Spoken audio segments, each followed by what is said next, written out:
ভালো মানুষ হলেই ভালো কিছু জোটে না। কারণ কি জানেন?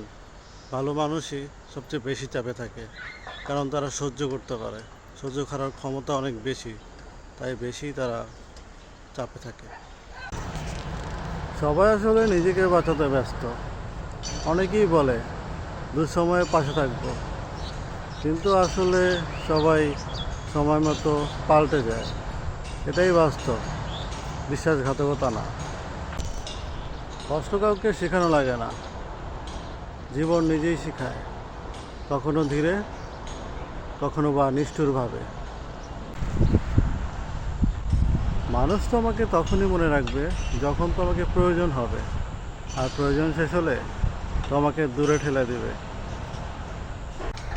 জীবনের সবচেয়ে বাস্তব কথা হলো, তোমার জীবন তোমাকেই সামলাতে হবে, কেউ এসে উদ্ধার করে দিবে না। তবুও হাল ছাড়তে নেই। যারা চুপচাপ লড়তে থাকে তারা একদিন সফল হয়ে যায়, এটাই বাস্তব।